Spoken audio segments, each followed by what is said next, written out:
क्या आप जानना चाहते हैं कि बिटकॉइन के अंदर इन्वेस्ट करना चाहिए कि नहीं? बिटकॉइन के जो ये रैली है, इसका टारगेट कहां तक हो सकता है और बिटकॉइन के अंदर इंडिया में इन्वेस्टमेंट करने के लिए कौन से प्लेटफॉर्म्स का यूज करना चाहिए? तो इस वीडियो को आपको एंड तक देखना है। इस वीडियो के अंदर मैं आपको बताऊंगा कि बिटकॉइन क्यों इस पूरे डिकेड का और इनफैक्ट आने वाले कई सालों के लिए बहुत ही जबरदस्त इन्वेस्टमेंट हो सकता है। बिटकॉइन क्यों दुनिया का एक फ्यूचर है एंड इसके अंदर हमें इन्वेस्टमेंट करने के लिए किस तरीके से, किस मेथड को अपनाना चाहिए। तो चलिए, लेट्स बिगिन।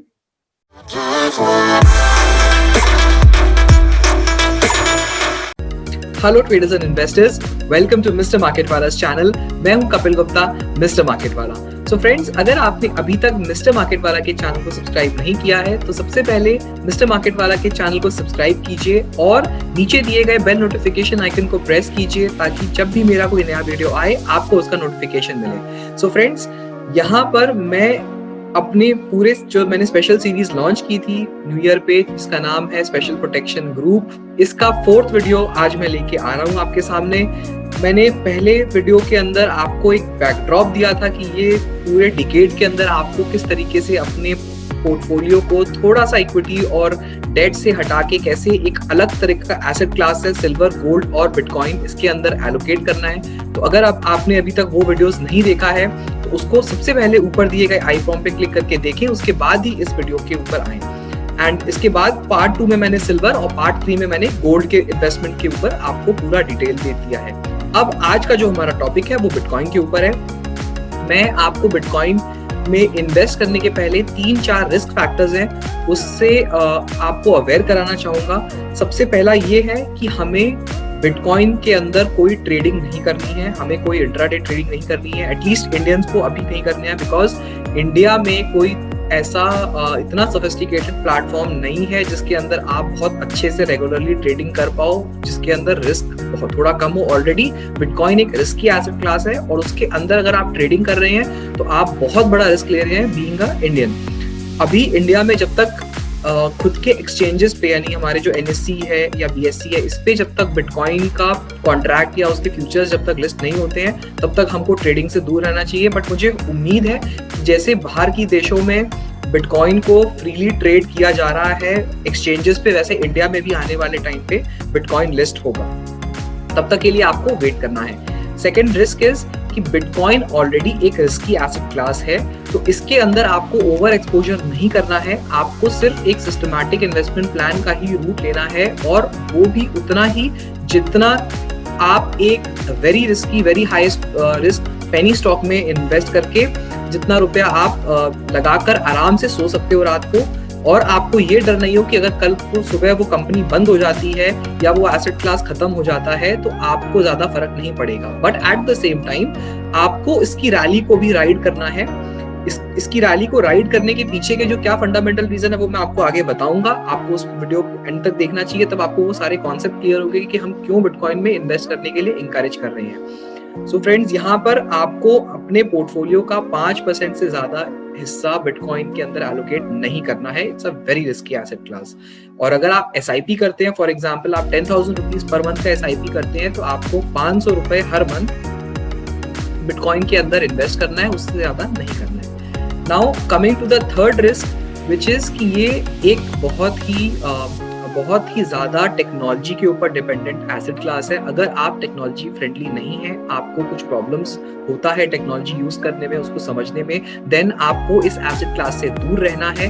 बिकॉज बिटकॉइन एक पूरा डिजिटल प्लेटफॉर्म है। इसको यूज करने का, इसको ट्रेड करने का, इसको इन्वेस्ट करने का एक अपना तरीका, पूरा अलग इकोसिस्टम है। और अगर आपको उसके रूल्स एंड रेगुलेशंस नहीं पता है तो आप फ्रॉड या किसी फिशिंग अटैक के विक्टिम हो सकते हैं। आप अपना पासवर्ड भूल सकते हैं। एंड बिटकॉइन की या बिटकॉइन पासवर्ड जो होता है, अगर वो आपसे मिसप्लेस होता है या स्टोलन हो जाता है तो आपके बिटकॉइन फॉरएवर के लिए मैं बोल रहा हूँ, आप उसको कभी भी रिट्रीव नहीं कर पाओगे और वो खो जाएगा। सो ये एक बहुत बड़ा रिस्क है।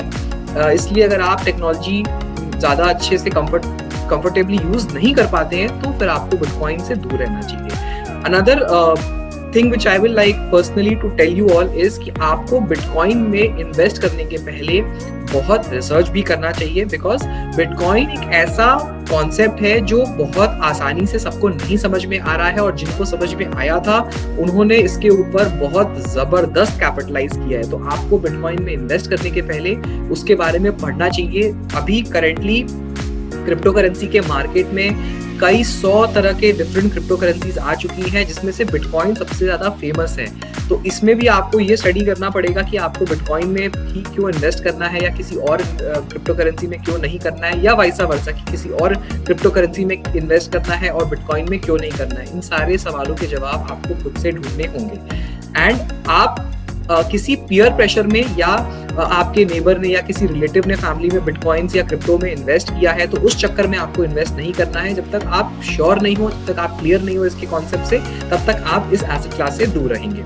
Now also I will like to tell you all कि वॉरेन बुफे जो है, मतलब ही is the biggest bull in the world, he is the biggest investor and advocate of value investing. उन्होंने स्ट्रिक्टली वार्न किया है लोगों को कि आप बिटकॉइन के अंदर इन्वेस्ट मत करो, क्योंकि ये बबल है, इसका कोई अंडरलाइंग एसेट नहीं है। तो हम इन सारे पॉइंट्स के ऊपर आगे जाके कवर करेंगे कि वॉरेन बुफे का मानना उनकी जगह एकदम सही है, but at the same time इनके जैसे बहुत सारे बड़े बड़े इन्वेस्टर्स ने छोटे इन्वेस्टर्स को या मार्केट के अदर पार्टिसिपेंट्स को पहले भी वार्न किया था, जब बिटकॉइन मामूली से कुछ $100 कुछ $1000 पे चलता था, और आज वो बिटकॉइन करीब करीब $40,000 का हाई लगा के आ चुका है। तो ऑलरेडी बहुत बड़ी रैली लोगों के वार्निंग की वजह से, बड़े बड़े इन्वेस्टर्स की वार्निंग की वजह से मिस की जा चुकी है। फॉर एग्जाम्पल जेपी मॉर्गन ने 2017 में एक रिपोर्ट निकाला था, जिसमें उन्होंने बिटकॉइन को बहुत बड़ा बबल, बहुत बड़ा एक फेक स्कैम बताया था, और बहुत कुछ लिखा था उन्होंने अपनी रिपोर्ट में। वही जेपी मॉर्गन है जिन्होंने अभी कुछ ही दिन पहले अपनी रिपोर्ट में बिटकॉइन का 146 या $147,000 पर बिटकॉइन का प्राइस टारगेट रिवाइज किया है। तो यहाँ पे बड़े इन्वेस्टर्स या जो पुराने ट्रेडिशनल इन्वेस्टर्स हैं, उनके व्यू पॉइंट पे अगर आप आके अपना डिसीजन बनाओगे तो ये बहुत गलत होगा। आपको भी रिसर्च करना है। You have to make your own point, your own case before investing और नॉट इन्वेस्टिंग इनटू बिटकॉइंस और क्रिप्टो करेंसीज। सो फ्रेंड्स, यहाँ पर हमने ये तो सारा समझ लिया कि क्या इसके रिस्क फैक्टर्स है, क्या इसका पोर्शन है। अब हम आते हैं असली मुद्दे पे कि बिटकॉइन एक्चुअली में क्या है, कैसे काम करता है, और इसके अंदर हमें इन्वेस्ट करने के लिए क्या करना होगा।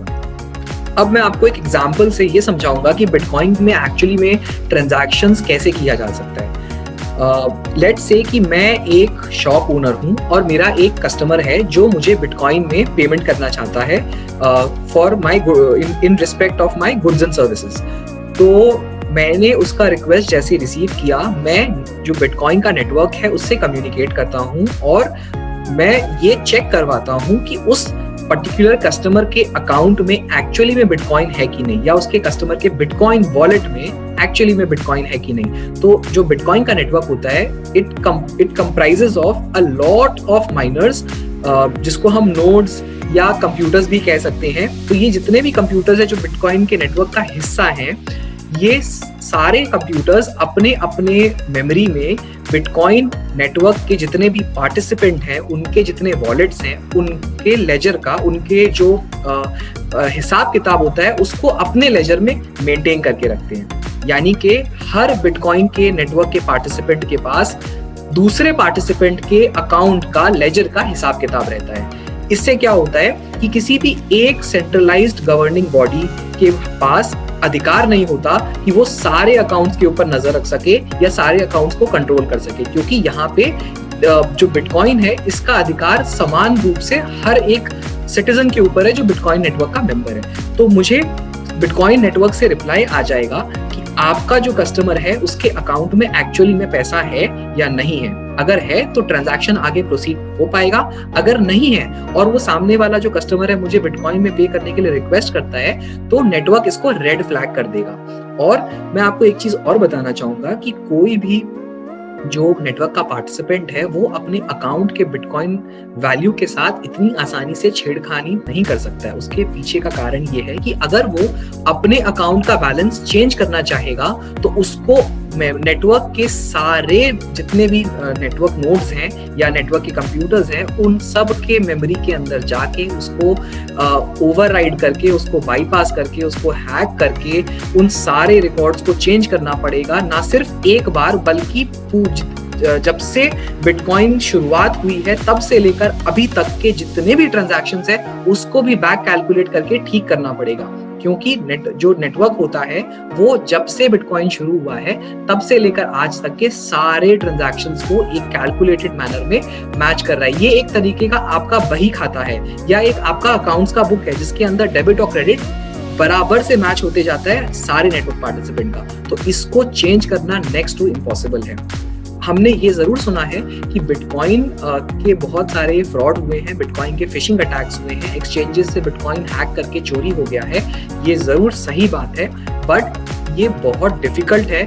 I think credit card fraud या फिर एक बैंक अकाउंट के अंदर जो हम लोग काफी बार सुनते रहते हैं कि बैंक अकाउंट के अंदर फ्रॉड हो गया, बैंक अकाउंट से पैसे निकाल लिए गए, ये उससे कई ज्यादा डिफिकल्ट है। और जैसे जैसे बिटकॉइन नेटवर्क क्राउडेड होते जाएगा, कंजेस्टेड होते जाएगा, लोग नॉर्मल जो पब्लिक है वो इसके अंदर पार्टिसिपेट अपना पार्टिसिपेशन बढ़ाएगी, वैसे वैसे इस नेटवर्क को हैक करना या इसको टच करना बहुत डिफिकल्ट होता जाएगा। तो ये इसका रिस्क भी है और ये इसका एक बहुत बड़ा प्लस पॉइंट भी है। अब यहाँ पर आपने ये समझ लिया कि बिटकॉइन के अंदर ट्रांजैक्शन का सबसे बड़ा जो फायदा है वो इसकी ट्रांसपेरेंसी है कि सबको पता है नेटवर्क के अंदर किसके अकाउंट में कितना पैसा है, किसके अकाउंट में कितना पैसा नहीं है, कौन फेक है कौन रियल है। बिटकॉइन नेटवर्क इसको आपके सामने एकदम पर्दे की तरह साफ करके दे देगा। नॉर्मल ट्रेडिशनल जो हम ट्रांजैक्शन करते हैं वहां पे क्या होता है कि जब भी लेट्स से मेरा कोई कस्टमर मेरे पास एक डेबिट कार्ड लेके आता है या फिर मुझे चेक देता है,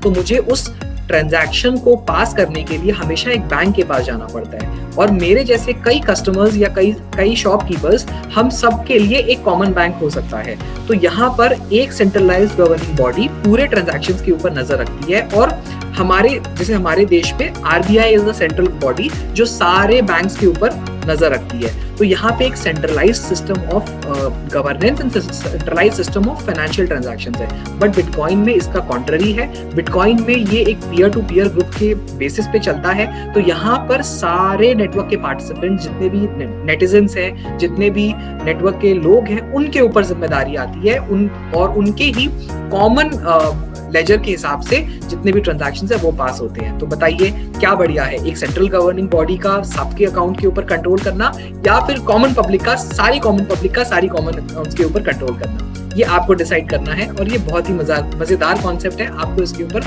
पढ़ना भी चाहिए। तो दोस्तों, हमने ये तो समझा कि कैसे बिटकॉइन के अंदर ट्रांजैक्शंस किया जा सकता है। अब हम ये समझेंगे कि क्यों बिटकॉइन को एज एन ऑल्टरनेटिव गोल्ड कहा जाता है। सो दोस्तों, गोल्ड जो है इसकी जो वैल्यू निकल के आती है, इतनी महंगी जो वैल्यू होती है गोल्ड की, वो इस वजह से है कि एक तो ये ज्वेलरी में यूज होता है, दूसरा इसको एज अ सेफ हेवन माना जाता है फॉर इन्वेस्टमेंट पर्पसेस। और सेंट्रल बैंक्स हो गए या जितने भी हो गए, ये इसको होल्ड करते हैं as a alternative currency. Now gold जो है ये दुनिया में एक बहुत लिमिटेड क्वांटिटी में है, इसको आप अनलिमिटेड माइन नहीं कर सकते हो। और गोल्ड को माइनिंग करना इतना आसान नहीं होता। गोल्ड कई टन ओर्स जो होते हैं, गोल्ड ओर होते हैं, उसको माइन करने के बाद उसमें से जब सोना एक्सट्रैक्ट होता है तो वो कुछ ही ग्राम होता है। तो ये बहुत ही पेनफुल प्रोसेस होता है, बहुत ही लिमिटेड रिसोर्स है और इसको लोग इन्वेस्टमेंट में इसीलिए यूज करते हैं क्योंकि ये एक पॉइंट ऑफ टाइम के बाद खत्म हो जाएगा, बट इसकी डिमांड हमेशा रहेगी तो इसके प्राइसेस बढ़ते रहेंगे क्योंकि इसका यूसेज आपके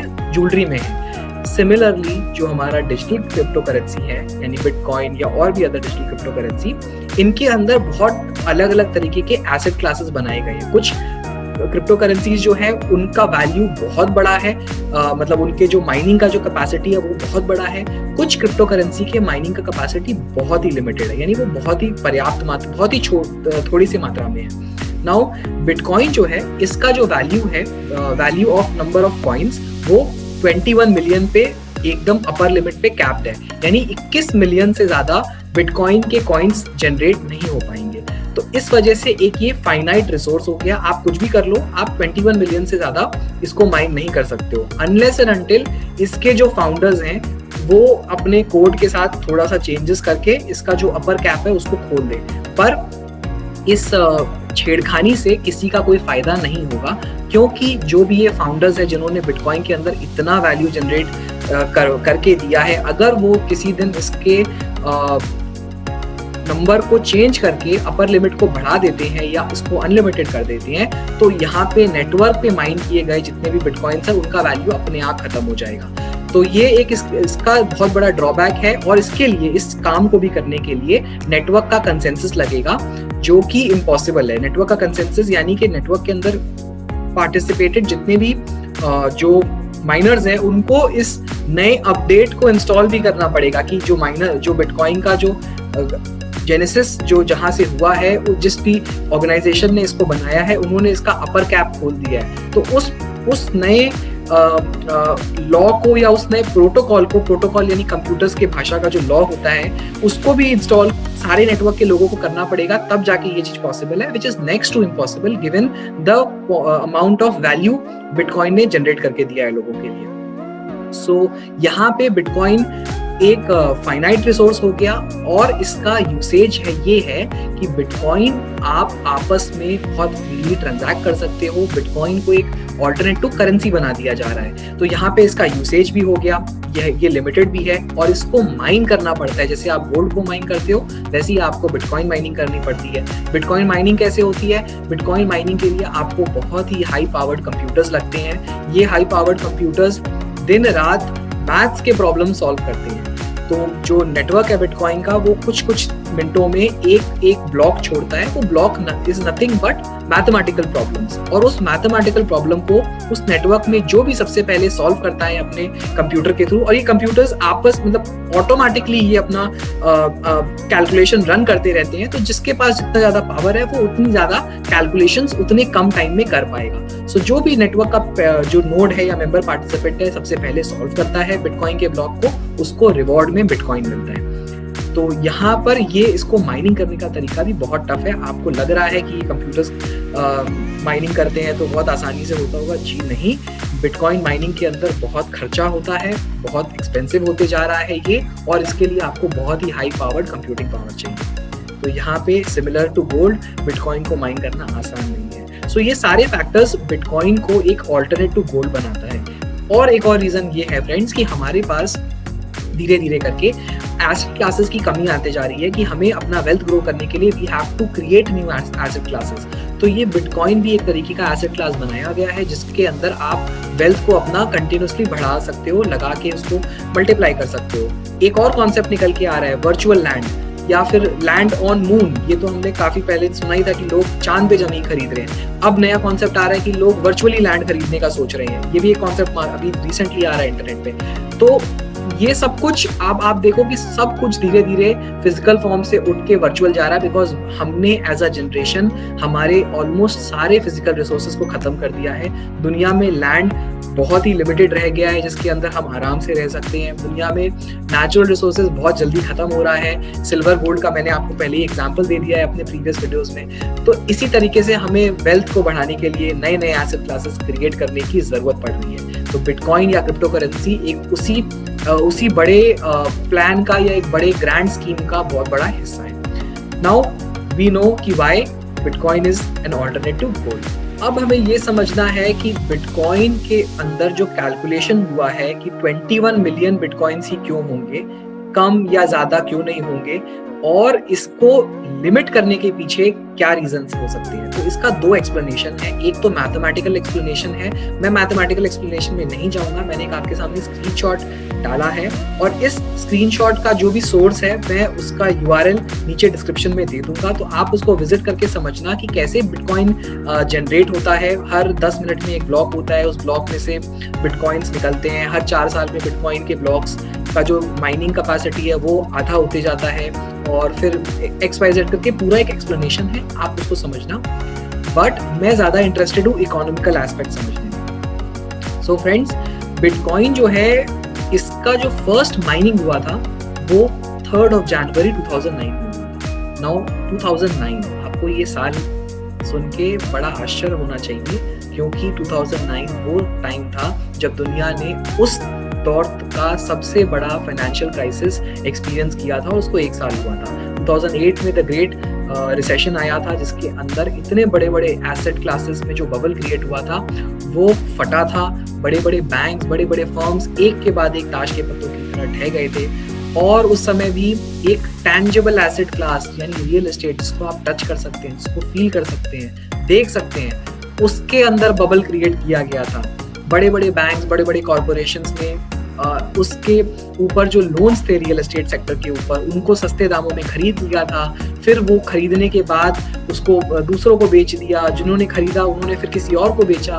अल्टीमेटली जो लास्ट जो भी होल्डर्स थे उस पूरे मॉर्टगेज के, वो उसको पे नहीं कर पाए एंड वो फेल हो गए। उसके चक्कर में पूरा मार्केट कोलैप्स हो गया और फिर एक देश से दूसरे देश में ये पूरा बबल फटते चला गया। अल्टीमेटली क्या हुआ, इस बबल से निकलने के लिए बैंक्स को, दुनिया की गवर्नमेंट्स को, सेंट्रल बैंक्स को, स्पेशली डेवलप्ड कंट्रीज में ये हुआ था कि उन्होंने टैक्स पेयर के मनी से बड़े बड़े कॉर्पोरेशंस को बेल आउट किया था।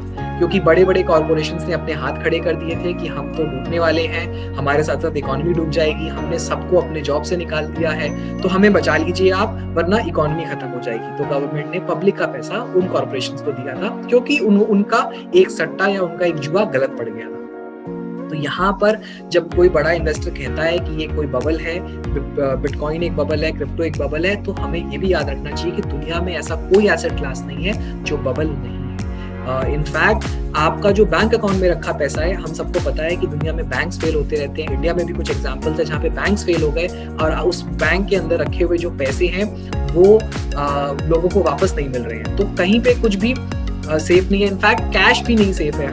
हमसे बेटर ये कौन जानता है जो हमारे साथ हुआ डिमोनेटाइजेशन, जिसके अंदर लोगों के पास रखा हुआ कैश तक सेफ नहीं है। तो इस केस में आप कैसे कह सकते हैं कि कोई आपके पास सेफ इन्वेस्टमेंट हो? आपके पास सिर्फ लेस रिस्की या मोर रिस्की इन्वेस्टमेंट हो सकता है एंड सिमिलरली उसका रिवॉर्ड भी जो है वो प्रोपोर्शनल रहेगा। The more the risk the more the reward. So bitcoin एक बहुत रिस्की एसेट क्लास है। इसके अंदर वोलाटिलिटी रहती है, स्विंग्स रहता है, लेकिन एट द सेम टाइम इसके अंदर गजब का मल्टीप्लिकेशन, वेल्थ को मल्टीप्लाई करने का इसके अंदर बहुत बड़ा ताकत है। सो 2009 में जब ये फाइनेंशियल क्राइसिस आया, उस समय दुनिया में जो मनी का सप्लाई था, जिसको हम M1 कहते हैं, which is nothing but cash, coins and जो डिमांड ड्राफ्ट या करंट अकाउंट में जो रुपया पड़ा रहता है। बहुत सारे बुक्स में करंट अकाउंट के रुपए को नहीं भी लिया जाता है। So on a general consensus जितना भी कैश, कॉइन, डिमांड ड्राफ्ट या वो सारा पैसा जो एकदम लिक्विड फॉर्म में, जिसको इंस्टेंटली कैश में कन्वर्ट किया जा सकता है, उसको M1 की मनी सप्लाई कहते हैं। तो वो M1 मनी सप्लाई जो थी वो 21 ट्रिलियन यूरोस थी। नाउ 21 ट्रिलियन यूरोस का ये जो नंबर है, अगर आप इसको बिटकॉइन के नंबर ऑफ कॉइन्स से मैच करो तो बिटकॉइन का नंबर ऑफ कॉइन्स है 21 मिलियन। और अगर हम इन दोनों को डिवाइड करते हैं तो एक एक कॉइन की वैल्यू निकल के आती है 1 मिलियन यूरो। बिटकॉइन के जो माइनर्स हैं, सातोशी नाकामोटो, उन्होंने एक बिटकॉइन माइनर्स के साथ कुछ ईमेल्स एक्सचेंज किया था, जिसके अंदर उन्होंने इस कॉन्सेप्ट को एक्सप्लेन किया था कि कैसे वो एक बिटकॉइन की जो वैल्यू है उसको उन्होंने यूरो के बेसिस पे एक पेग किया था। और क्योंकि उनको एक आधार चाहिए था कि उनको कहीं से शुरुआत करनी थी, तो उन्होंने क्या कहा, उन्होंने कहा कि 0.001 जो बिटकॉइन है उसकी वैल्यू 1 यूरो से उन्होंने पेग किया है। सो उस हिसाब से एक बिटकॉइन का वैल्यू 1000 यूरो होना चाहिए था। बट जो बिटकॉइन के माइनर्स है, उन्होंने इस कोरिलेशन को निकाला कि सातोशी नाकामोटो ने इस बात को छुपाया है या उन्होंने इस बात को पब्लिक को नहीं बताया उस टाइम पे, क्योंकि उनके पास एक बहुत बड़ा ग्रैंड विजन था। और वो ग्रैंड विजन ये था कि एक्चुअल में बिटकॉइन के नंबर ऑफ कॉइन्स को, बिटकॉइन की मनी, जो बिटकॉइन के नंबर ऑफ कॉइन्स को जो इकोनॉमी है उसकी मनी सप्लाई के साथ जोड़ा गया था। 21 million bitcoin was equal to 21 trillion euro of money supply and they had not taken into account inflation. उनके हिसाब से 21 मिलियन बिटकॉइन पूरे दुनिया का जो M1 मनी सप्लाई था कैश और कॉइन्स का, उसको रिप्लेस करके हमेशा के लिए इन द लॉन्ग टर्म एक ऑल्टरनेट फॉर्म ऑफ करेंसी हो सकता है, एक ग्लोबल करेंसी हो सकता है। तो यहाँ पर जैसे जैसे इसका यूसेज बढ़ेगा वैसे वैसे इसका प्राइस वहां तक लेके जाया जा सकता है। तो 1 मिलियन यूरो का जो टारगेट है ये बहुत बड़ा टारगेट है, इसको टाइम लगेगा आने में, बट एक्चुअली में यही कारण है जिसकी वजह से बहुत सारे फंड हाउसेस हैं जिन्होंने बिटकॉइन के अंदर इन्वेस्टमेंट करके इसको होल्ड किया है बाहर के देशों में। कई सारे ऐसे इंपॉर्टेंट फंड हाउसेज है जिसमें से सबसे इंपॉर्टेंट हेज फंड है रेनेसा टेक्नोलॉजीज। मैं लिंक में आपको डिस्क्रिप्शन दे दूंगा, इसके बारे में आपको जरूर पढ़ना चाहिए। वैसे मेरा एक इंस्टाग्राम पे पोस्ट है, अगर आप मुझे इंस्टाग्राम पे फॉलो करते हैं तो वहां पे मैंने एक पोस्ट डाला है जहाँ पे मैंने रेनेसा टेक्नोलॉजीज के बारे में बताया है। तो ये दुनिया का सबसे ज्यादा हाई परफॉर्मिंग, हाई रिटर्न देने वाला फंड है जो पूरा टेक्नोलॉजी और एल्गोरिथमिक ट्रेडिंग और क्वांट ट्रेडिंग यानी मैथ्स के ऊपर, ट्रेडिंग के ऊपर चलता है। तो इन्होंने बिटकॉइन के ऊपर अपना एक्सपोजर बहुत बड़ा किया है इन रिसेंट टाइम्स। सो कुछ इन्वेस्टर्स जो ट्रेडिशनल इन्वेस्टर्स है वो अगेंस्ट है बिटकॉइन के, बट टेक्नोलॉजी ओरिएंटेड जो इन्वेस्टर्स हैं वो बिटकॉइन को सपोर्ट कर रहे हैं। तो ऐसे कई सारे फंड हाउसेस है जो बिटकॉइन को होल्ड करके रख रहे हैं, कई निचले लेवल से होल्ड कर रहे हैं मार्च अप्रैल मई से। तो वहां से उनका कैपिटल डबल हो चुका है और ये ऐसा इन्वेस्टमेंट है जो कहते हैं कि कभी नहीं सेल किया जाएगा। सो दुनिया में 21 मिलियन बिटकॉइन ही माइन होगा और ये इसकी माइनिंग की अवधि 2140 तक है, ईयर 2140 तक। लेकिन अभी 2021 तक ऑलरेडी 18.5 मिलियन बिटकॉइंस माइन किए जा चुके हैं, जिसमें से 80% बिटकॉइन को होल्ड कर लिया गया है और सिर्फ 20% बिटकॉइन ही ट्रेडिंग के लिए यूज हो रहा है। तो जैसे जैसे डिमांड इसकी बढ़ रही है, लोग नंबर ऑफ पार्टिसिपेंट्स बढ़ रहे हैं, एट द सेम टाइम इसका सप्लाई भी घटते जा रहा है, इसीलिए प्राइसेस में इतना जोरदार हमें तेजी मिल रहा है। So this is not a bubble. इसके पीछे का ये फंडामेंटल रीजन है कि इसको as an alternate form of currency देखा गया है। इसके अंदर जितना भी बिटकॉइन पॉसिबल था उसको ऑलमोस्ट 80% को होल्ड कर लिया गया है और बाकी का जो बिटकॉइन है वो बहुत ही थोड़ा बचा है, जो कि बहुत ही लंबे समय में अगले 120 साल में बाकी के जो 2.5-3 लाख जो भी बिटकॉइन बचे हैं वो सामने निकल के आएंगे। तो इस वजह से बिटकॉइन के अंदर इतनी बड़ी रैली है। सो फ्रेंड्स, अगर आप इतनी दूर तक ये वीडियो देख चुके हैं तो इसका मतलब ये है कि आप इंटरेस्टेड हैं बिटकॉइन में इन्वेस्ट करने के लिए। मैं फिर एक बार और रिआइटरेट करूंगा कि आपको रिसर्च करना होगा खुद से बिटकॉइन के लिए, उसकी सेफ्टी प्रोटोकॉल्स पढ़ने होंगे, उसके बाद ही आपको इस पे रिसर्च और इन्वेस्टमेंट करना है। तो चलिए अब हम सबसे मजेदार पार्ट पे चलते हैं कि इंडिया में इन्वेस्ट करने के लिए बिटकॉइन आपको क्या करना होगा। सो हमारे पास इंडिया में एक ज़ेप्पे करके बहुत पुराना ऐप है जो कि 2010 या 11 से सक्रिय है। ये इंडियन फाउंडर्स हैं इसके, सिंगापुर बेस्ड ज़ेप्पे है। इनको जब 2018 में आरबीआई ने इसको बैन कर दिया था क्रिप्टो को, तब ये आउट ऑफ बिजनेस चले गए थे, बट वापस they have come back in business in 2020 और सुप्रीम कोर्ट ने जब इसको लीगलाइज कर दिया है बिटकॉइन को, तो उसके बाद से they have become very active. तो ये एक अच्छा प्लेटफॉर्म है, ये पुराने ओल्डीज हैं क्रिप्टो करेंसी के वॉलेट के रूप में। तो आप इनके थ्रू बिटकॉइन परचेज कर सकते हैं और इसके अंदर कुछ ट्रांजैक्शन चार्जेस लगते हैं, वो हम कभी किसी और वीडियो में डिस्कस कर लेंगे कि कैसे आपको ज़ेप्पे वगैरह में इन्वेस्टमेंट करना है। So Zebpay is one app and another app is CoinSwitch Kuber.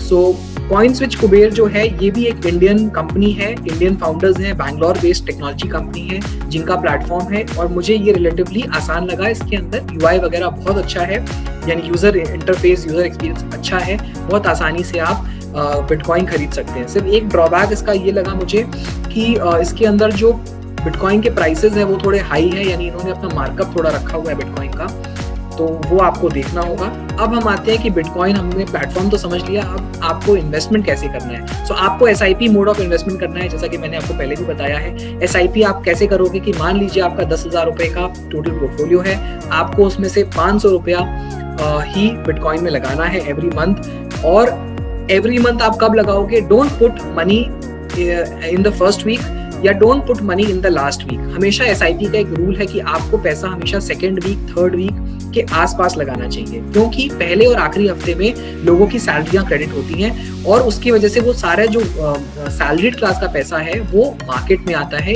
चाहे वो कोई भी एसेट क्लास हो। सैलरीड क्लास का पैसा हमेशा मार्केट में लास्ट वीक में या फर्स्ट वीक में ही आता है, तो उस टाइम पे हमेशा एसेट क्लासेस के प्राइसेस थोड़े इन्फ्लेटेड होते हैं। तो आपको हर मंथ के मिडिल में ही इसके अंदर इन्वेस्टमेंट करना है।